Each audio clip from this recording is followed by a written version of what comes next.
Hello po sa inyong lahat mga ka-crypto. Ako po si Pinoy Crypto Trader at sa video na ito ay atin pong pag-uusapan ang tungkol dito kay Cardano. Kung saan ang sabi po rito ay veteran analyst declares Cardano as top pick for 2024 bull run. Here's why. Yan, meron daw pong isang veteranong analyst ang nakapagsabi na si Cardano daw po ang top pick para sa ngayong 2024 bull run, at kanya pong itong ipapaliwanag kung bakit niya nasabing ito raw ay isang top pick.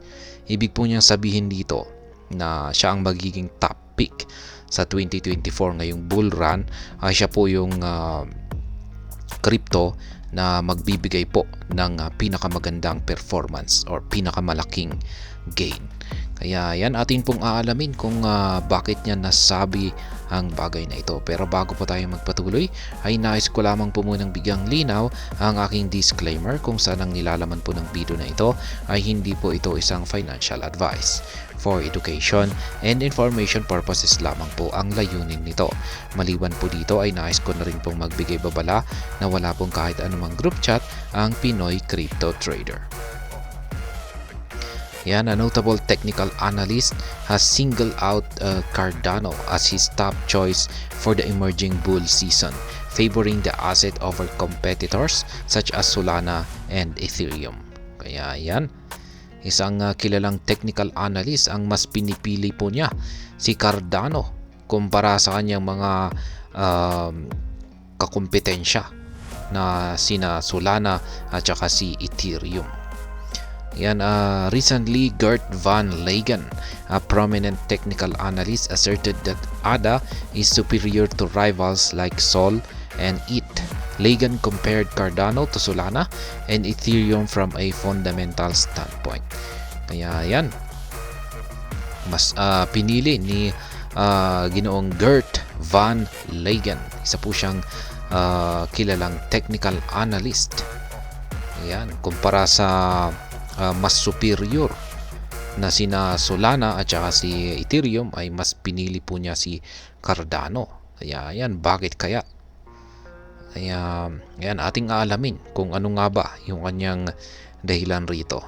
Yan, sabi po niya rito sa kanyang actual tweet, Cardano stands out for its fundamental superiority over Ethereum and Solana, boosting greater decentralization and the notable absence of support from centralized entities like Gemini. Kaya yan po yung kanyang pinakadahilan dito. Meron daw po siyang fundamental superiority. Ayan. Kung saan ay ito ay lamang na lamang kay Ethereum at saka kay Solana. At ito ay kanyang pinagmamalaki, yung kanyang pagiging decentralization. Ayan, kasi si Cardano ay hindi po siya, wala po siyang suporta sa mga sentralisadong entities katulad ng Gemini. Kaya yan po yung kanyang yung kanyang standpoint dito. Yan, kung bakit niya nasabi na si Cardano ang siyang magiging top pick para sa ngayong bull run na 2024. He contends that ADA distinguishes itself with fundamental superiority, asserting Cardano possesses greater decentralization and notably lacks support from centralized players. Kaya, ayan. Yan po ulit.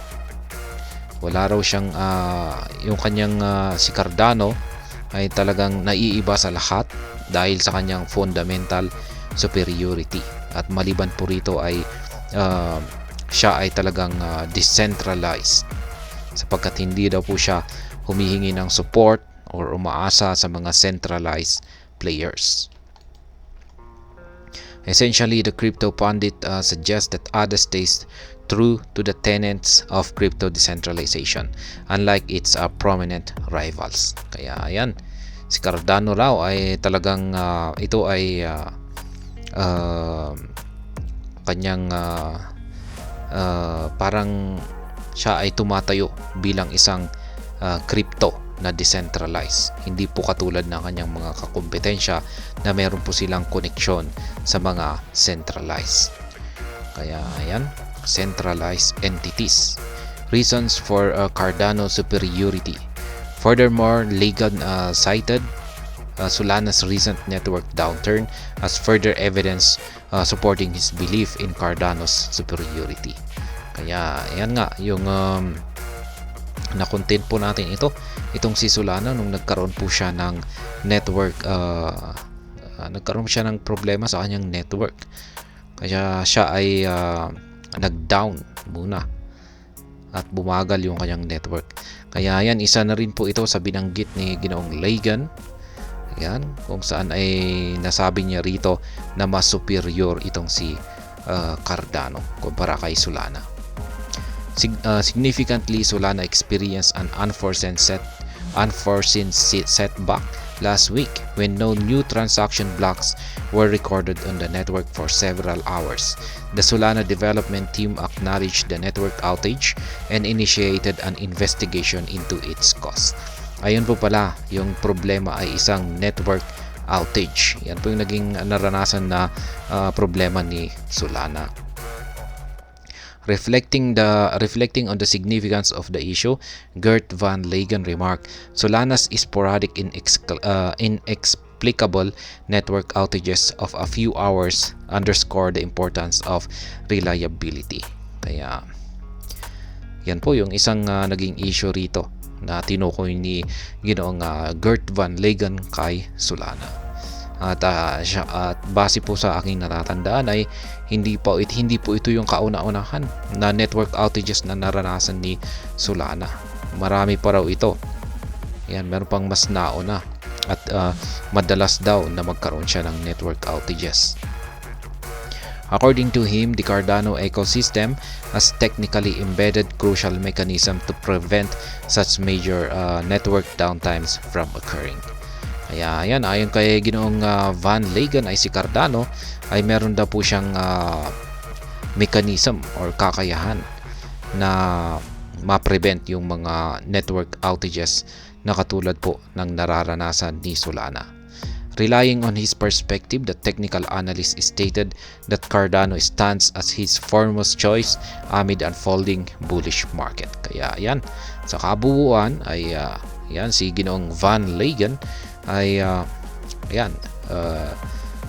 sinabi niya na si Cardano ang kanyang pinipili na siyang magpapakita ng magandang performance ngayong paparating na bull market. Moreover, he provided further grounds for his bullish perspective about ADA. Lagan highlighted that Cardano is leveraging its EUTXO standard to enhance network capacity significantly. He noted the model focuses on transactions per transaction or TPT rather than solely on transactions per seconds. Furthermore, Lagan's criticism extends to Ethereum, especially considering that ETH is the only altcoin with pending applications for exchange-traded funds. He remarked crypto is all about decentralization, so don't be too happy with the ETF. Yan, binatikos din po niya itong si Ethereum.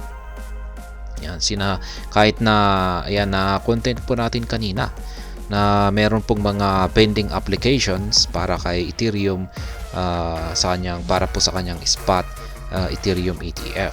Pero ang sabi po ni Ginoong Van Lagan dito ay ang crypto ay ito ay tungkol sa pagiging decentralized or decentralization. Kaya ayan, wag daw tayong maging masyadong masaya pagdating sa mga ETF. Ayan, kasi kung pag ETF kasi ito ay may nagma-manage po diyan. Ayan, yung nag-handle po diyan ay mga asset managers. Ayan, community reacts. Notably, members of the crypto community have contested Lagan's perspective. Some have argued that Cardano's decentralization is of little concern to most. Ayan, napareact ang mga community at may mga nakapagsabi rito na yung decentralization ni Cardano ay isa lamang hindi raw nakakabahala.